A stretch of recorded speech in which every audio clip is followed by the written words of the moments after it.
The massive cooling fan required to help draft your AI-generated emails might actually be the reason kids in a town 500 miles away are failing their reading tests. Today, we are looking at the violent collision between the invisible digital cloud and, well, the very messy physical reality we all live in. Yeah, we have spent decades wrapping our technology in metaphors that make it sound completely weightless. Right. We call it the cloud or virtual reality or wireless networks.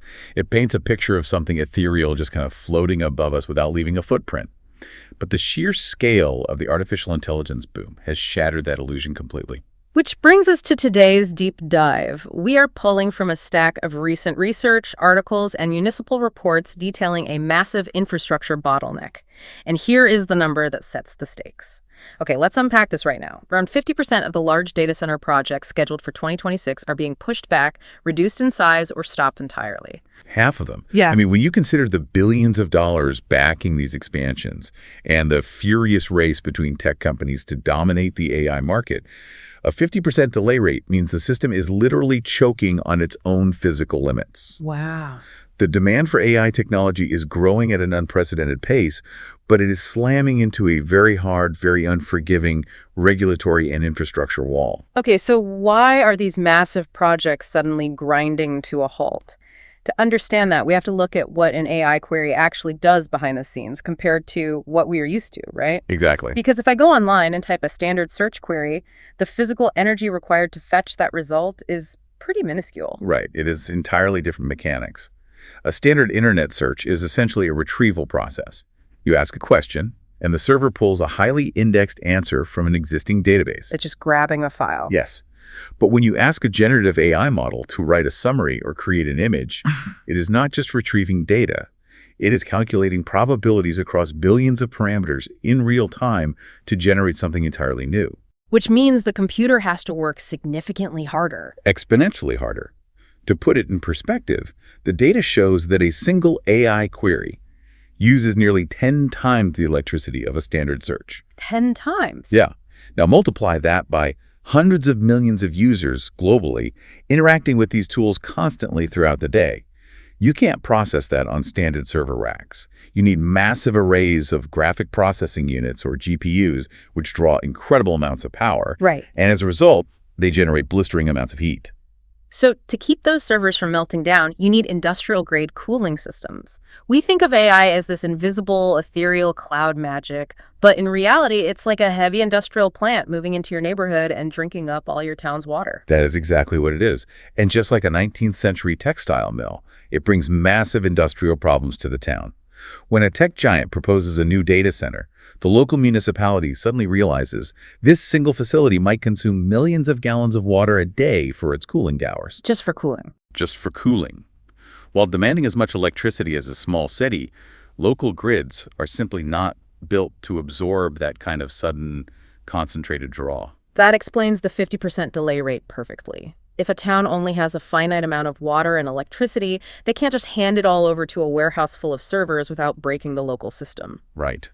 And if you are using AI, you are plugging into this physical grid, and the hidden cost might soon be reflected in your own community's utility bills or water restrictions. Because the sources point out that residents are terrified, they will end up subsidizing these facilities. If a local utility company has to fire up expensive peak power plants or buy power from neighboring states just to keep the grid from collapsing under the data center's demand, the everyday citizens are the ones who see their monthly utility bills skyrocket. This is where that invisible cloud becomes uncomfortably tangible for the average person. We are seeing zoning board meetings packed with angry residents in Virginia, in Texas, across Ireland, and the UK. Communities are actively organizing to block permits. Yeah, they are realizing that if they don't push back, their local landscape gets paved over with windowless, warehouse-like structures. Exactly, and their basic utilities are pushed to the brink of rationing. Now, if the conflict stopped at water and electricity bills, we'd just be talking about standard municipal economics. But as you dig into the research from these towns, the public health lawsuits aren't about utility rates. The people living near these facilities are reporting a severe sensory invasion. Right. The infrastructure strain is the economic bottleneck, but the biological impact is what is driving the most intense legal battles right now. I want to talk about the physical symptoms being reported because they sound debilitating. We have residents detailing chronic sleep disruption, where they physically cannot fall or stay asleep. Yes. They are reporting recurring severe headaches, chronic stress and anxiety, persistent fatigue, and intense concentration issues where they struggle to think clearly during the day. All of those symptoms are tracking back to a specific byproduct of those massive cooling systems we mentioned earlier.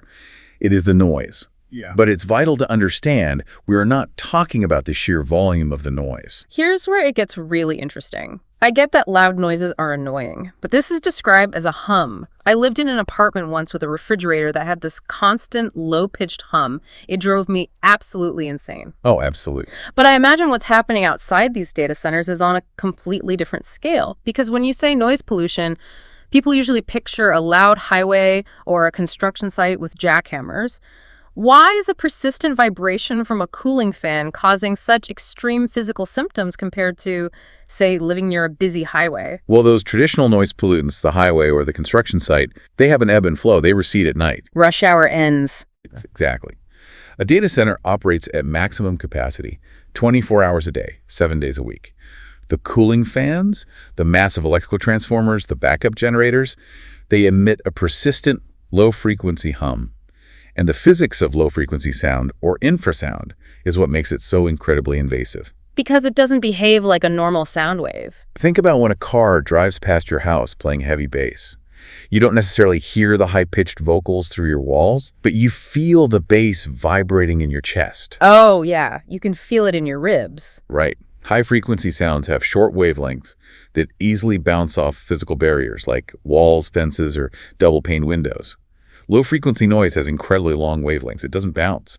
It passes right through the physical structures of a house as if they weren't even there. So you could stuff your bedroom walls with top-tier acoustic foam and it wouldn't make a dent. The hum is just going to bypass the insulation entirely. It penetrates the architecture. Decades of scientific research on chronic environmental noise around airports, highways, and wind turbines demonstrate that this isn't just an annoyance you can tune out. When your environment is subjected to a constant low-frequency vibration, it physically interacts with the human body. The sources highlight findings from an associate professor of medicine at McGill University who studies this exact phenomenon. He points out that high levels of infrasound directly affect the nervous system and heart function. But how does a sound wave, even a long one, actually alter someone's heart rate? It comes down to how the inner ear and the brain interpret vibration. Your inner ear detects that constant low-frequency rumble, and your autonomic nervous system flags it as a potential environmental threat. Even if you consciously know what the sound is. Even then. Yeah. Even if you are trying to sleep, your body interprets that persistent vibration as a reason to stay alert. It triggers a low-grade, constant fight-or-flight response. So your body is essentially pumping stress hormones just because the air is vibrating. Exactly. Your cortisol levels spike. When cortisol is elevated, your heart rate increases, your blood pressure rises, and your brain is prevented from dropping into the deep, restorative delta wave sleep that you need to function. The body never gets a chance to truly rest, repair cells, or consolidate memories. It's an actual biological disruptor. Yes. Sound, electric fields, and magnetic fields of similar frequencies can introduce disruptive forms of energy into living systems. We run on electrical and rhythmic impulses, our brainwaves, our heartbeat. Pumping a massive industrial vibration into a residential area creates overlapping biological effects. It's like throwing a wrench into the gears of the human nervous system. Wow. And the most startling part of this data is who takes the hardest hit. Children. Wait, really? Yes. Their nervous systems and brains are still in crucial phases of development, which makes them far more susceptible to chronic environmental stressors. Wait, so the cooling fans required to make an AI server smarter are literally causing local children to have poorer reading comprehension and altered brain development. Are we treating human biology as collateral damage for faster tech? What's fascinating here is how the discussion has shifted. It is no longer just about infrastructure. It is about the very environments being created around these facilities and whether hidden costs are being ignored. Paint this picture for a second. You have an 8-year-old sitting at their bedroom desk trying to read a textbook for school. But the desk is faintly vibrating.